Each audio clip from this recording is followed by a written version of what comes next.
জানিয়ে দেব এই মুহূর্তে হাতে পাওয়া সর্বশেষ গুরুত্বপূর্ণ আপডেট বাংলা সংবাদ। শুরুতেই জানাবো, কালই ভারতে থাকার বৈধ মেয়াদ শেষ, হাসিনার ভাগ্য নিয়ে জল্পনা তুঙ্গে। সাবেক প্রধানমন্ত্রী শেখ হাসিনা ভারতে অবস্থান করার মেয়াদ আগামীকাল বৃহস্পতিবারই শেষ হতে যাচ্ছে। এরপরে কি হবে তা নিয়ে তুমুল জল্পনা কল্পনা চলছে। এ নিয়ে জি নিউজ একটি প্রতিবেদন প্রকাশ করেছে। চলতি সপ্তাহেই ভারতে থাকার বৈধ মেয়াদ শেষ হচ্ছে, হাসিনার ভাগ্য নিয়ে তুঙ্গে জল্পনার শিরোনামে। প্রিয় দর্শক, শেখ হাসিনাকে নিয়ে জি নিউজের প্রতিবেদনটি আপনাদের সামনে উপস্থাপন করছে, সঙ্গে থাকুন। এবারে জানাবো, মোহাম্মদপুরে কুপিয়ে হত্যা, বাঁচার জন্য বাসায় ঢুকেও রক্ষা হলো না তরুণের।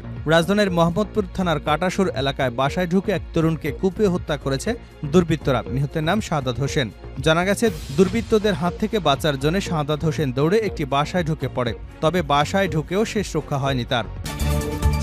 জানাবো, দেশ জুড়ে চাঁদাবাজি করছে বিএনপি। লিবারেল ডেমোক্রেটিক পার্টির মহাসচিব বীর মুক্তিযোদ্ধা ডক্টর রেদওয়ান আহমেদ বলেছেন, পোস্টারের পরিবর্তন হয়েছে কিন্তু চাঁদাবাজি বন্ধ হয়নি। আগে আওয়ামী লীগ চাঁদাবাজি করত, এখন বিএনপি করছে। জানিয়ে দেব, আওয়ামী লীগ দেশ ও গণতন্ত্রের শত্রু, তাদের ঠাঁই এদেশে হবে না। বিএনপির জাতীয় স্থায়ী কমিটির সদস্য হাফিজউদ্দিন আহমেদ বলেছেন, আওয়ামী লীগ হচ্ছে দেশ ও জাতির শত্রু, গণতন্ত্রের শত্রু, তাদের ঠাঁই এদেশে হবে না।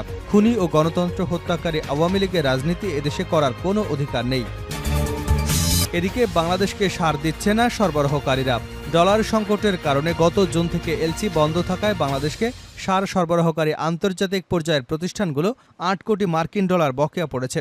এ কারণে চীন, কানাডা, সৌদি আরব, মরক্কো এই 4 দেশের রপ্তানিকারকরা বাংলাদেশে সার দেওয়া বন্ধ করে দিয়েছে। পাশাপাশি বকেয়া বিলের অর্থ চেয়ে সংশ্লিষ্ট দেশে অবস্থিত বাংলাদেশ দূতাবাসে চাপ প্রয়োগ করছেন তারা। কৃষি অর্থনীতির মূল চালিকা শক্তি, সেই সার যখন দেশের বাইরে থেকে আমদানি করতে হয় এবং বকেয়া না পেয়ে তা সরবরাহ বন্ধের কথা বলা হয়, তখন তা শঙ্কার, কৃষির জন্য আতঙ্কের বিষয়। এবং সর্বশেষ জানাবো আন্তর্জাতিক সংবাদ। মমতা বন্দ্যোপাধ্যায়কে না জানিয়েই পানি ছাড়ল ঝাড়খণ্ড, পশ্চিমবঙ্গে বন্যার আশঙ্কা।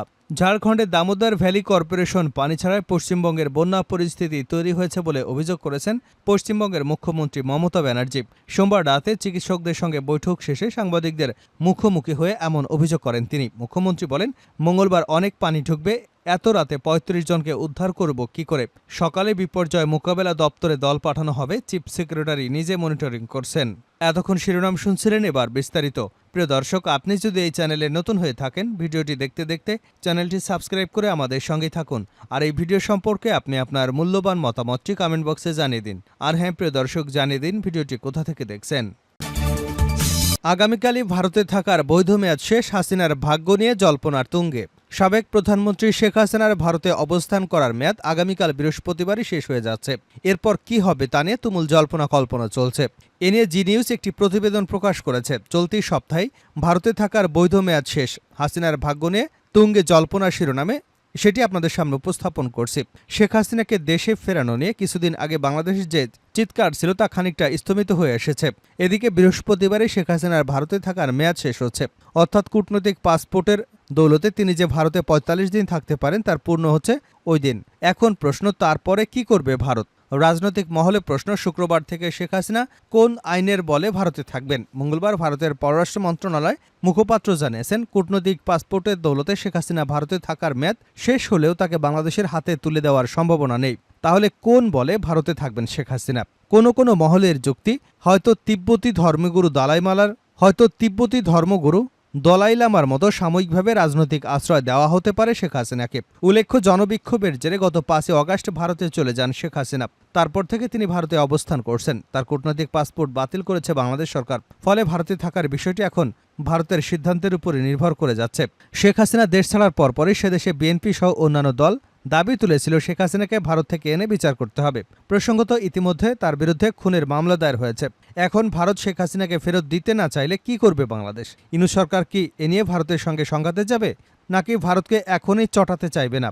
এ নিয়ে বাংলাদেশের পররাষ্ট্র সচিব মঙ্গলবার বলেছেন, কোন আইনে শেখ হাসিনা ভারতে রয়েছেন তা তারা জানেন না। এ নিয়ে ভারতের কাছে কিছু জানতে চায়নি ঢাকা। তবে সবকিছু আইন দিয়ে চলে না, ভারত চাইলে যে কাউকে সে দেশে আশ্রয় দিতে পারে।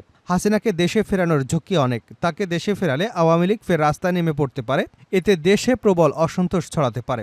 পাশাপাশি তড়িঘড়ি শেখ হাসিনাকে এনে বিচার করলে আন্তর্জাতিক মহল ছেড়ে কথা বলবে না। এ নিয়ে বিদেশি রাষ্ট্রগুলোর সঙ্গে বাংলাদেশের সম্পর্ক খারাপ হবে। কোনো মহলের মতে ওইসব একাধিক কারণেই শেখ হাসিনাকে নিয়ে কিছুটা চুপচাপ ডক্টর ইউনূসের সরকার। মোহাম্মদপুরে কুপিয়ে হত্যা, বাঁচার জন্য বাসায় ঢুকেও রক্ষা হলো না তরুণের। রাজধানীর মোহাম্মদপুর থানায় কাটাসুর এলাকায় বাসায় ঢুকে এক তরুণকে কুপিয়ে হত্যা করেছে দুর্বৃত্তরা। নিহতের নাম শাহাদাত হোসেন।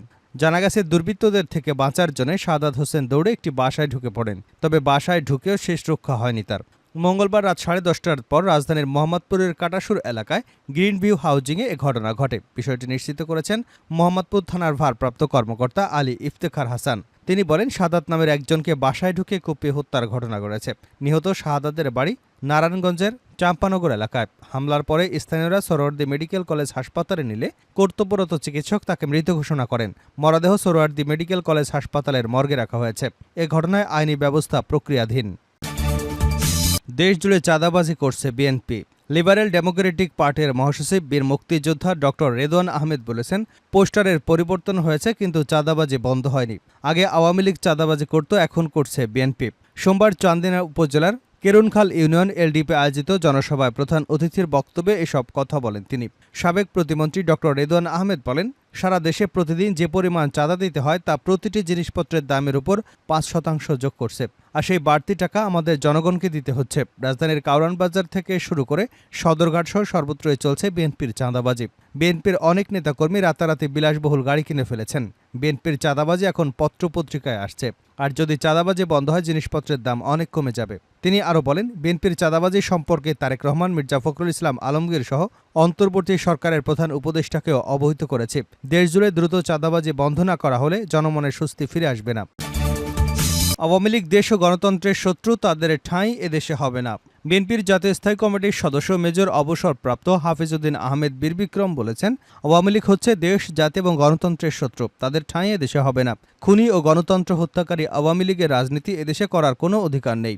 মঙ্গলবার রংপুর কালেক্টরেট ঈদগাহ মাঠে রংপুর বিভাগীয় বিশ্ব গণতন্ত্র দিবস উপলক্ষে গণতান্ত্রিক বাংলাদেশ গড়তে আয়োজিত সমাবেশ এবং শোভাযাত্রার উদ্বোধনী অনুষ্ঠানে তিনি এসব কথা বলেন। এ সময় শোভাযাত্রার অগ্রভাগে ছিলেন বৈষম্যবিরোধী ছাত্র জনতার আন্দোলনে আহতরা এবং নিহতের পরিবারের সদস্যরা। অন্তর্বর্তী সরকারকে দ্রুত নির্বাচনে নেওয়ার আহ্বান জানিয়ে তিনি বলেন, বাংলাদেশে জুলাই আগস্টের বিপ্লবে একটি যুদ্ধ শেষ হয়েছে, কিন্তু দ্বিতীয় যুদ্ধ এখনও শেষ হয়নি। আমাদের দ্বিতীয় যুদ্ধ হচ্ছে একটি সুষ্ঠু, অবাধ এবং সবার কাছে গ্রহণযোগ্য নির্বাচন। জুলাই আগস্টের বিপ্লব শুধু বৈষম্যবিরোধী ছাত্র নয়, বিএনপি এবং তার অঙ্গ সংগঠনের 422 জন সৈনিক প্রাণ দিয়েছেন।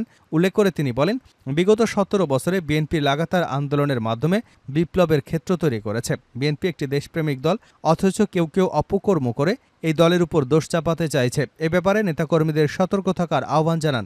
সব নেতাকর্মীকে ঐক্যবদ্ধ থাকার আহ্বান জানান তিনি।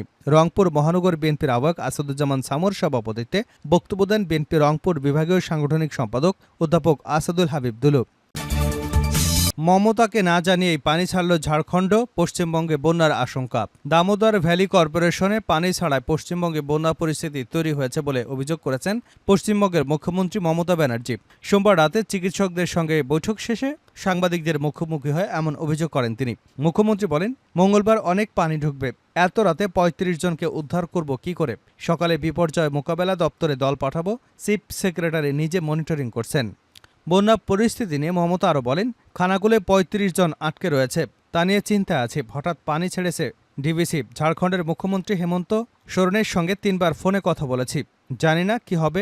এরই মধ্যে ডিভিসি পানি ছাড়ায় বাঁকুড়া, হাওড়া, বীরভূম, হুগলি, বর্ধমান, উত্তর 24 পরগনা ও দক্ষিণ 24 পরগনা অনেকটাই ক্ষতির মুখে পড়েছে। কালীঘাটে নিজের বাসভবনের সামনে আদিগঙ্গা নদীতে পানি বেড়ে যাওয়ায় আশঙ্কা প্রকাশ করে মুখ্যমন্ত্রী বলেন, আমি নিজে আদিগঙ্গার সামনে থাকি, আগে কখনো এতটা পানি আসতে দেখিনি। আমরা সিঁড়ি বানিয়ে দিয়েছিলাম, 14-15টা সিঁড়ি ছিল, একদম পানিতে ভরাট হতে আর মাত্র 5-6টা সিঁড়ি বাকি ছিল।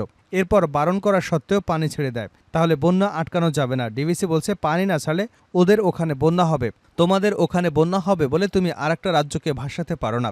রাজ্য সরকারকে না জানিয়ে পানি ছাড়ার অভিযোগ তুলে মমতা বলেন, আমাদেরকে না জানিয়ে সকালে প্রায় 80 থেকে 90 হাজার কিউসেক পানি ছেড়ে দিয়েছে ডিভিসি।